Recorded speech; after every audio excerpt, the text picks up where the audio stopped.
keadaan bangsa Arab, bahasa itu penting buat mereka. Sastra itu punya kedudukan yang paling tinggi di pikirannya orang-orang Arab.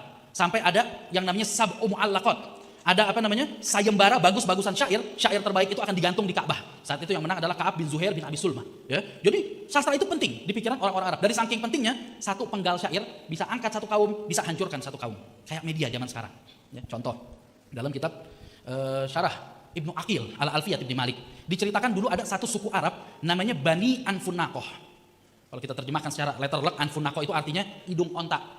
Jadi ada satu suku namanya suku hidung onta. Kenapa dinamakan suku hidung onta? Leluhur mereka ada namanya Hanzalah bin Qurra bin Aun. Hanzalah ini pernah dipanggil sama bapaknya Qurra bin Aun. Qurra bin Aun habis motong onta. Anak-anaknya yang ada berapa belas itu dipanggil. Semua masing-masing bawa bagian. Hanzalah datang belakangan karena dia masih kecil, dapat kepala onta. Akhirnya si bapak bilang, bawa deh nih kepala. Dia seret-seret itu kepala dari hidungnya. Orang-orang lihat, Hanzalah lagi bawa apa? Hanzalah anak kecil, dia bilang, hidung onta. Ternyata sial, 1000 sial itu jadi julukan yang dibawa oleh Hanzalah dan seluruh keturunannya sampai jadi Bani Anfunnakoh. Keluarga itu disebut dengan keluarga hidung onta. Karena namanya yang konotasinya agak negatif, orang itu malu kalau berteman sama Bani Anfunnakoh. Malu. Kalau anaknya perempuan dilamar, kamu dari suku mana? Hidung onta. Wah, langsung ditolak. Nggak nanya kerja, nggak nanya penghasilan, nggak nanya anak siapa. Tolak.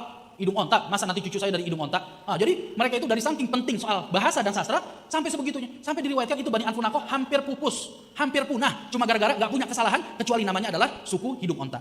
Lewatlah seorang penyair kontroversial yang handal di dalam syairnya. Namanya Qutaiha.